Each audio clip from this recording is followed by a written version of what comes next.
Hi, AP. Today is Tuesday, April 21st, and we're ready to start our next week of remote teaching and learning. Last week, I sent you a few updates about our upcoming exam, so make sure that you check your inbox and take a look at those details. There will be more information coming out on your exam on April 28th. I'm going to an online webinar. Obviously, a webinar is online. But I'm going to a webinar on April 28th to get some more insight about the actual day of testing and what that's going to look like. So hang tight. I'll let you know as soon as I know. Other than that, it's another week of looking at prose because prose is on the exam. I really appreciated some people wrote some comments on their Schoology assignments and we had a nice conversation. So that was nice to see. Not telling you that you have to do that, just want you to know that I appreciated it. Enough of that, I guess. Let's get rolling on our reading for this week. All right, so I'm in this week's reading, and you'll notice that there are a couple new things posted in here. Again, we're doing the same thing overall. There's a reading here for prose with a focus on plot and structure that I'd like you to read and annotate. But you're still asked to read and annotate, but on Thursday, this Thursday, which is the 23rd, I'll be holding two Zoom conferences, one during period 3 and one during period 5, to discuss the reading. They're optional, but it would be nice to see everyone and have a discussion. They are not integral and essential to finishing the assignment, but it might prove helpful. So if you're able to be on the computer at these times on Thursday, that would be great. Whether you're in period 3 or period 5 doesn't matter. You can join either Zoom conference, but I know that maybe some of your teachers in the opposite class have a required Zoom you need to get into. So if it works, great. If not, that's okay too. So the 8:30 Zoom, all the details are there. The 10 a.m. Zoom, all the details are there. Really hope to see you all. Hope you can make it. Again, you can go to either one. I guess that's that. Let's look at this week's reading.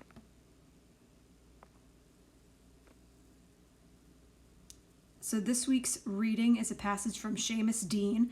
I really enjoyed reading this one. I know that's strange to say about test prep reading, but I really enjoyed what this one had to say. So I'm going to open it up in Notability, and we're going to annotate together. And again, on Thursday, you are welcome to join me at 8:30 or 10 a.m. for a discussion of this reading. Ready? Let's go.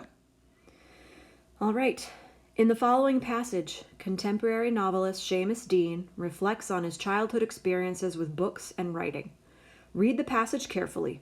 Then, in a well-written essay, analyze how Dean conveys the impact those early experiences had on him. So how does he convey the impact those early experiences with books and writing had on him? So we'll need to be able to put into words the impact that those experiences that we're about to read about had. So one thing to note, it's on his childhood, so it's the author talking about his own childhood. And with prose, when we talk about structure, one thing we want to keep an eye out for is shifts in the plot. So when we jump from scene to scene, or even within the same paragraph, if we jump situations, we need to be mindful of all of those things. All right, so let's look at the first paragraph. So how do books and writing have an impact on him? The novel was called The Shan Van Vocht, a phonetic rendering of an Irish phrase meaning the poor old woman, a traditional name for Ireland. It was about the Great Rebellion of 1798, the source of almost half the songs we sang around the August bonfires on the Feast of the Assumption. In the opening pages, people were talking in whispers about the dangers of the rebellion as they sat around a great open hearth fire on a wild night of winter rain and squall. I read and reread the opening passage many times. Outside was the bad weather, inside was the fire, implied danger, a love relationship. There was something exquisite in this blend as I lay reading while my brothers slept and shifted under the light that shone on their eyelids and made their dreams different. The heroine was called Anne, and the hero was Robert. She was too good for him. When they whispered, she did all the interesting talking. He just kept on about dying and remembering her always, even when she was there in front of him, with her dark hair and her deep golden brown eyes and her olive skin. So I talked to her instead, and told her how beautiful she was, and how I wouldn't go to the rebellion at all, but just sit there and whisper in her ear, and let her know that now was forever, and not sometime in the future when shooting and the hacking would be over, when what was left of life would be spent listening to the night wind wailing on the graveyards and empty hillsides. All right, so in that paragraph, he's talking about this first book that he's reading. Remember, Experiences with Book and Writing, the Shan Van Vocht, a phonetic rendering of an Irish phrase meaning the poor old woman, a traditional name for Ireland. It was about the rebellion of 1798, the source of almost half the songs we sang around the August bonfires on the Feast of the Assumption. So in this paragraph, when we're talking about structure, Dean is going back and forth between his own life and what's going on in the book. So for example, he says, well, I'll go back to green. He says, it was about the Great Rebellion of 1798.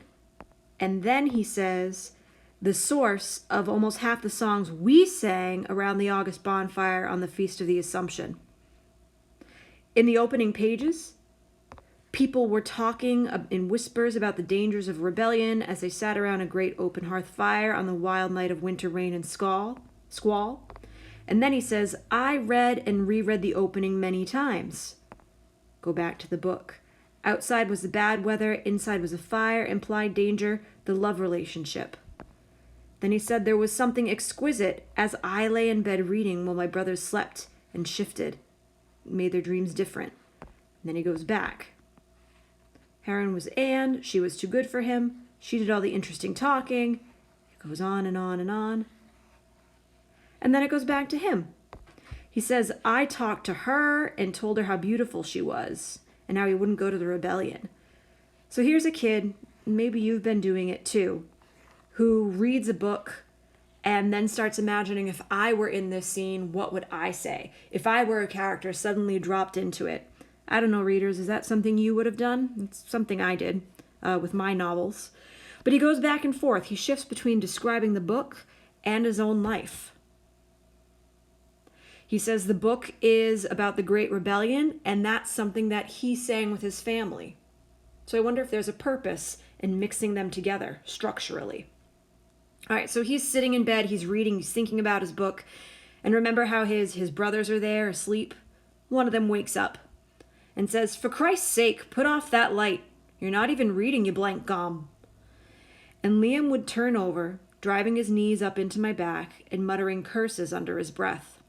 I'd switch off the light, get back in bed, and lie there, the book still open, reimagining all that I had read, the various ways the plot might unravel, the opening into endless possibilities in the dark. So here he is again. This is the closing for the Shan Van Vocht passage, right? So thinking of this part, what impact did this experience have on him? Let's move on. I'll go with pink. All right. So we're switching now. Now he's in school. The English teacher read out a model essay, which had been, to our surprise, written by a country boy. It was an account of his mother setting a table for the evening meal and then waiting with him until his father came back in from the fields. She put out a blue and white jug full of milk and a covered dish of potatoes in their jackets and a red-rimmed butter dish with a slab of butter, the shape of a swan dipping its head imprinted on its surface. That was the meal. Everything was so simple, especially the way they waited. She sat with her hands in her lap and talked to him about someone up the road who had had an airmail letter from America. She told him that his father would be tired, but tired as he was, he wouldn't be without a smile before he washed himself, and he wouldn't be so without his manners to forget to say grace before they ate, and that he, the boy, should watch the way the father would smile when the books were produced for homework, for learning was a wonder to him, especially the Latin. Then there would be no talking, just the ticking of the clock and the kettle humming and the china dogs on the mantelpiece looking, as ever, across from one another. Now that, said the master, that's writing. That's just telling the truth.